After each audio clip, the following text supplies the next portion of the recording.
Hello friends, welcome to Janisha classes. My name is Janisha Singh and I am here with a new session. तो friends, आज का हमारा topic है human body and nutrition. तो आज के topic में हम लोग काफी चीजें कवर करने वाले हैं। अगर आपने मेरा पिछले वाला वीडियो नहीं देखा है तो आपको उसका लिंक डिस्क्रिप्शन में नीचे मिल जाएगा, तो आप उस वीडियो को भी देख सकते हैं। तो चलिए देखते हैं कि इस चैप्टर को पढ़ने के बाद हमें क्या क्या सीखने को मिलेगा। हम ह्यूमन बॉडी के बारे में जानेंगे और उसमें जितने भी तरह के ऑर्गन सिस्टम्स होते हैं, जैसे respiratory system, digestive system, circulatory system, excretory system, जितने भी तरह के ये सिस्टम्स हैं ऑर्गन सिस्टम्स, तो आज हम इनके बारे में पढ़ेंगे। और फूड एंड न्यूट्रिशन, तो फूड एंड न्यूट्रिशन के बारे में आज हम जानने वाले हैं कि हमें फूड से कौन टाइप के न्यूट्रिशन मिलते हैं। और आज हम डाइजेशन, जो ह्यूमन बॉडी में जो डाइजेशन होता है उसके प्रोसेस के बारे में आज हम डिटेल में पढ़ने वाले हैं। और डिजीजेस और उनके लिए प्रिवेंशन भी पढ़ने वाले, जैसे वैक्सीन्स और भी प्रिवेंशन आज हम अलग अलग डिजीजेस के लिए पढ़ने वाले हैं। सबसे पहले हम लोग इसके इंट्रोडक्शन पर आ जाते हैं। तो हमारी बॉडी मिलियंस ऑफ सेल्स की बनी है और ये सेल्स ये ह्यूमन बॉडी की सबसे स्मॉलेस्ट यूनिट है और जिनको हम अपनी आंखों से नहीं देख सकते। और ये जो सेल्स होती हैं ये कंबाइंड होके फिर बनाती हैं टिश्यूज। और टिश्यूज, जब कई टिश्यूज कंबाइंड होती है तो बनाते हैं ऑर्गन। ठीक है, तो ये देखिए, ये है सेल्स, है ना, देखिए कितने छोटे हैं। और ये देखिए, ये टिश्यूज हैं, कई सारे सेल ने मिलकर ये टिश्यू बना दिया और कई सारे टिश्यूज ने मिलकर ये ऑर्गन। और ये देखिए, ऑर्गन से क्या बनता है, ऑर्गन सिस्टम। और ये देखिए, ढेर सारे ऑर्गन सिस्टम से क्या बनती है, ह्यूमन बॉडी। यहाँ पे ये देखिए लिखा हुआ है ना, cell, tissue, organ system and human body, है ना। तो मैं आपको वही बता रही थी।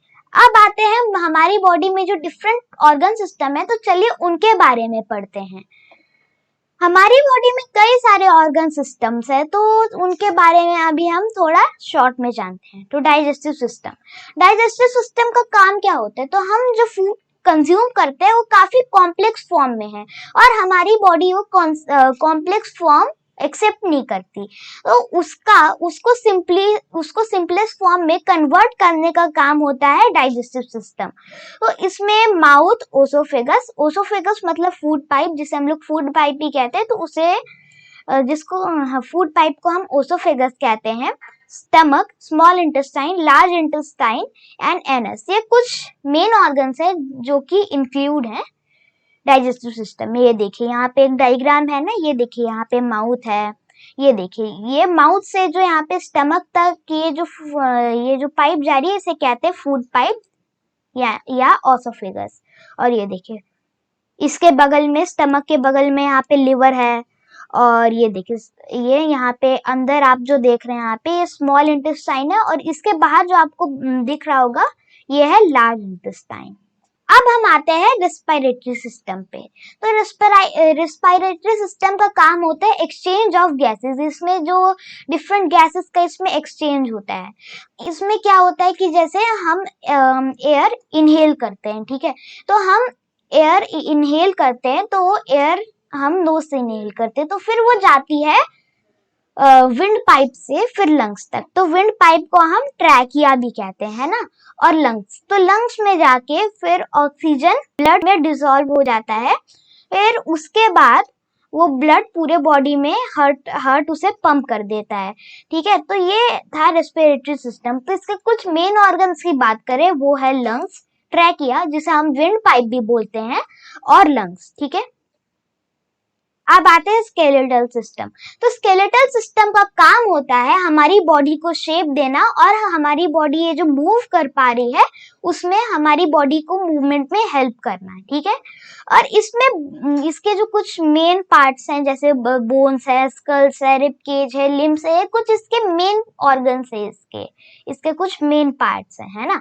तो स्केलेटल सिस्टम को हम डिटेल में अगले चैप्टर्स में समझेंगे। ठीक है, अब आता है नर्वस सिस्टम। तो हम जो बॉडी में डिफरेंट चीजें फील करते हैं, थिंक करते हैं, अलग अलग जो सेंसेस हमको फील होती हैं, तो ये सारी नर्वस सिस्टम की वजह से होती हैं। और इसके कुछ मेन जो ऑर्गन्स है वो हैं brain, spinal cord and nerves. तो इस नर्वस सिस्टम को भी हम आगे चल के और समझेंगे। अब चलिए हम आते हैं सर्कुलेटरी सिस्टम पे। तो हमारे डाइजेस्टिव सिस्टम ने जो न्यूट्रिशंस अब्सॉर्ब किए हैं तो उसको पूरे बॉडी में ट्रांसपोर्टेशन उसका करवाना और ऑक्सीजन को पूरी बॉडी के हर पार्ट तक पहुंचाने का काम होता है सर्कुलेटरी सिस्टम का। तो चलिए इसके कुछ मेन ऑर्गन्स को देख लेते हैं। ये देखिए, heart, blood and blood vessels, ये है ये 3 मेन पार्ट्स हमारे सर्कुलेटरी सिस्टम के। तो ब्लड वेसल्स भी 3 टाइप्स के होते हैं, जो कि है आर्टरी, वेन एंड कैपिलरीज। ठीक है, तो अब चलिए इसे थोड़ा डिटेल में पढ़ते हैं। तो सबसे पहले हम जानते हैं हार्ट के बारे में। तो हार्ट एक 4 चैम्बर्ड ऑर्गन है और उसमें 4 पार्ट्स होते हैं, left atrium, right atrium, left ventricle and right ventricle. ये है 4 मेन पार्ट्स हार्ट के। और जो एट्रियम होता है वो अपर पार्ट होता है हार्ट का और वेंट्रिकल लोअर पार्ट होता है। अब चलिए इसके प्रोसेस को पूरे जानते हैं कि आखिर सर्कुलेटरी सिस्टम वर्क कैसे करता है। तो पूरे बॉडी से वेन डीऑक्सीजनेटेड ब्लड को कलेक्ट करके लाता है, फिर हार्ट उसे लंग्स के पास ब्लड को पंप कर देती है और लंग्स में ब्लड में ऑक्सीजन डिसॉल्व होती है। फिर लंग्स से फिर वापस ब्लड आता है हार्ट में, फिर हार्ट से पूरी बॉडी में ऑक्सीजनेटेड ब्लड का ट्रांसपोर्टेशन होता है थ्रू आर्टरीज। ठीक है, अब चलिए हम जानते हैं आर्टरीज, वेन्स एंड कैपिलरीज के बारे में। आर्टरीज, तो आर्टरीज वेन के कंपैरिजन में मोटी होती हैं और उनमें ब्लड का जो प्रेशर होता है वो भी ज्यादा होता है। तो जैसे कि आर्टरीज मोटी होती है तो वो हर जगह पे नहीं जा सकती हैं। तो अगर जिन जगह पे आर्टरीज नहीं जा सकती तो उस जगह पर कैपिलरीज जाती है। और जो आर्टरीज होती हैं वो ऑक्सीजनेटेड ब्लड कैरी करती हैं और वेन्स डीऑक्सीजनेटेड ब्लड कैरी करती हैं। अब चलिए हम लोग आते हैं मस्कुलर सिस्टम पे। तो मस्कुलर सिस्टम हमारी बॉडी के मूवमेंट में हेल्प करता है ना, और ये बोन से अटैच्ड होते हैं। तो चलिए जानते हैं मसल्स कितने टाइप्स के होते हैं। तो मसल्स होते हैं 3 टाइप्स के। सबसे पहला टाइप होता है स्मूथ मसल। तो ये इनवॉलेंट्री मसल्स भी इनको कहते हैं क्योंकि ये हमारे कंट्रोल में नहीं होती, जैसे कि स्टमक की मसल, इंटेस्टाइन की मसल और जितने भी ज्यादातर जो ऑर्गन होते हैं उनमें स्मूथ मसल्स होती हैं, है ना। और स्मूथ मसल्स हमारे कंट्रोल में नहीं होते, जैसे स्टमक हमारे कंट्रोल में नहीं, हम उसे कंट्रोल नहीं कर सकते और इंटेस्टाइन को भी हम कंट्रोल नहीं कर सकते। अब चलिए आते हैं दूसरे टाइप पे, जो कि है स्ट्राइटेड मसल। और स्ट्राइटेड मसल वो मसल होती हैं जिनको हम कंट्रोल कर सकते हैं। और ये जो स्ट्राइटेड मसल्स होती हैं वो लिम्स में होती हैं, जैसे कि ये हैंड है और लेग्स। तो लिम्स में कौन आते हैं? Hand and leg. तो इन्हें हम कंट्रोल कर सकते हैं, हम इन्हें अपने हिसाब से मूव करा सकते हैं। अब थर्ड टाइप आ जाता है विच इज कार्डियक मसल। तो कार्डियक मसल, इसके नाम से ही पता चल रहा है कार्डियक। कार्डियक का मतलब होता है हार्ट से रिलेटेड, है ना। तो ऐसी मसल जिससे हार्ट बना होता है तो उसे कार्डियक मसल कहते हैं। तो ये एक स्पेशल टाइप की मसल होती है जो कि हार्ट में मिलती है और वो काफी फ्लेक्सिबल होती है, जिससे हार्ट पूरे बॉडी में ब्लड को पंप करता है। अब चलिए आते हैं एक्सक्रीटरी सिस्टम पे। तो एक्सक्रीटरी सिस्टम का क्या काम होता है? एक्सक्रीटरी सिस्टम का काम होता है हमारे ब्लड को प्यूरिफाई करना और उस ब्लड में से जितने भी अनवांटेड थिंग्स निकलेंगी, नाइट्रोजनस वेस्ट निकलेगा, तो उसको हमारे बॉडी से यूरिन के फॉर्म में बाहर निकालने का काम होता है एक्सक्रीटरी सिस्टम का। तो इसमें कुछ मेन ऑर्गन्स पार्टिसिपेट करते हैं, जो कि है किडनी, यूरेटर्स, यूरिनरी ब्लैडर और ये यूरेथ्रा। तो ये देखिए, ये है किडनीज। तो किडनीज होती हैं पेयर में और ये जो आप यहाँ पे एक देख रहे होंगे, ये 2 पाइप्स जा रही हैं, तो इनको कहते हैं यूरेटर्स, है ना।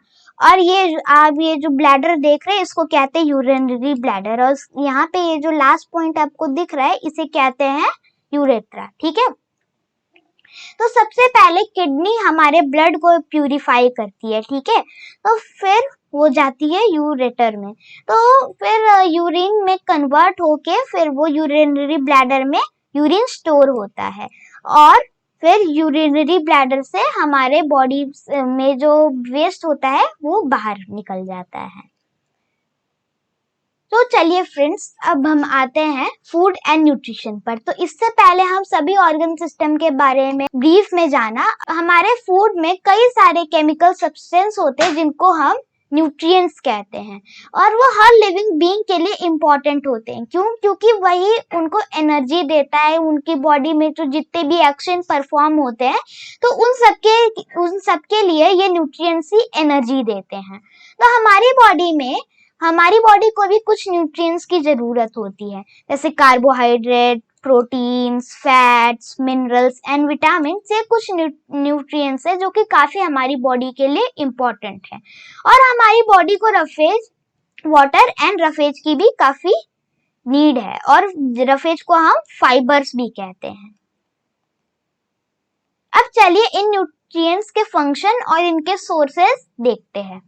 कार्बोहाइड्रेट का काम होता है एनर्जी, हमारी बॉडी को एनर्जी देना, है ना। और इसके कुछ मेन सोर्सेज है राइस, व्हीट, शुगर, पोटैटो। ये हैं कुछ मेन सोर्सेज कार्बोहाइड्रेट के। अब इसे एनर्जी गिविंग क्यों कहते हैं?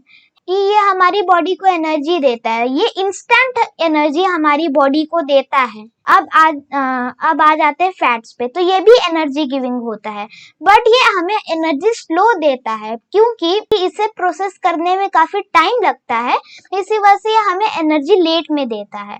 पर ये कार्बोहाइड्रेट से हमें ज्यादा एनर्जी देता है। तो अगर आप देखेंगे तो फैट हमें ज्यादा एनर्जी देता है एज कंपेयर टू कार्बोहाइड्रेट्स। अब इसके मेन सोर्सेज है oil, butter, ghee, milk, cheese, ये है कुछ इसके मेन सोर्सेज।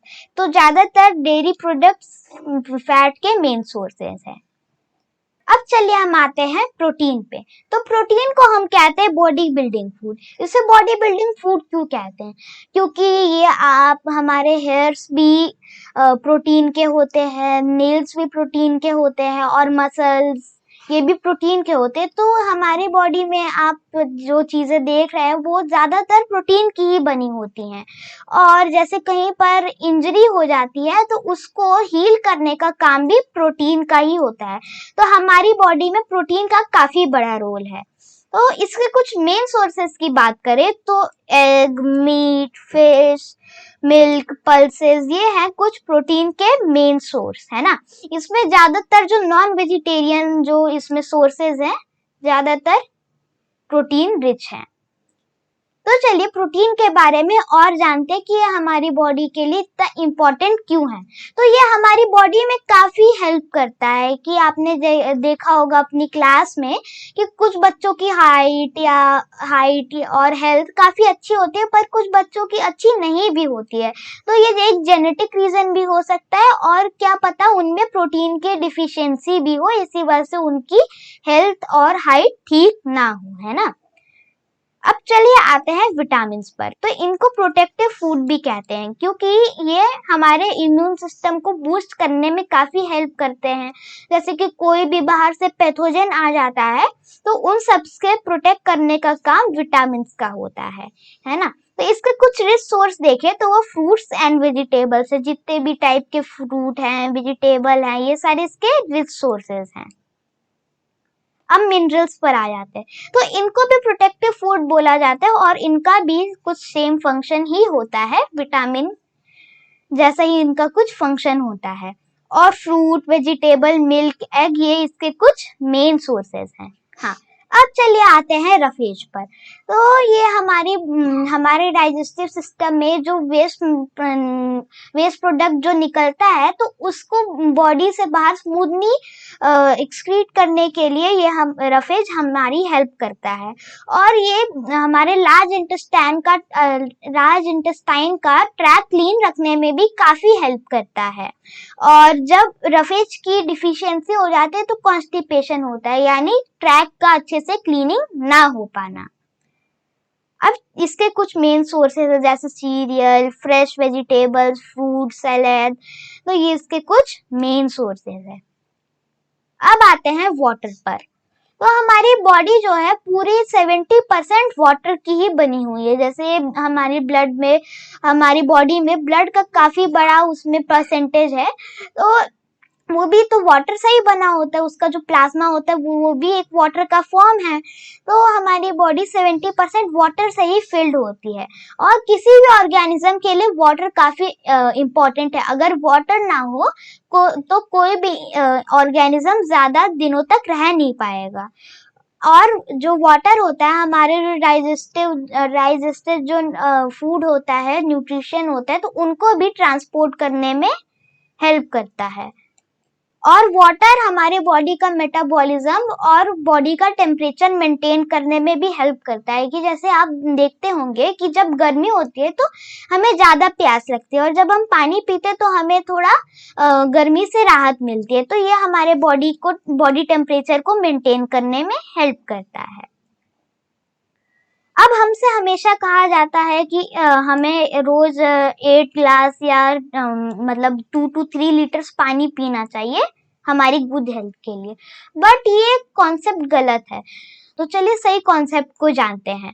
तो 8 ग्लास जो कि 2 to 3 लीटर्स हो जाता है, तो वो हर इंसान के लिए सेम नहीं होगा, क्योंकि वाटर का अमाउंट वेरी करता है कि उस इंसान की क्लाइमेटिक कंडीशन आसपास की क्या है, और क्लोथिंग क्या है, और इन्वायरमेंट कैसा है, एक्टिविटी लेवल है, और बॉडी वेट है। तो इन सब पर किसी भी पर्सन का वाटर पीने का अमाउंट डिपेंड करता है।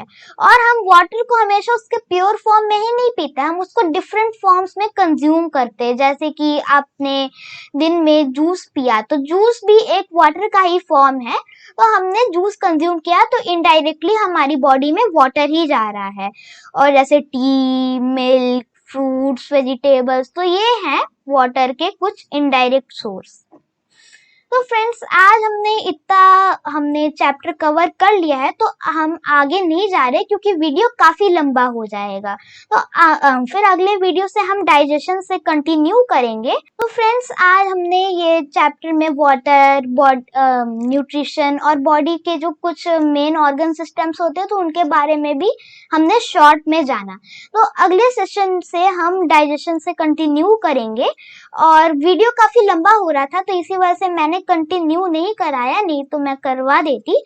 तो मिलते हैं अगले वीडियो में, और आज के लिए बस इतना ही। तब तक के लिए bye bye and take care.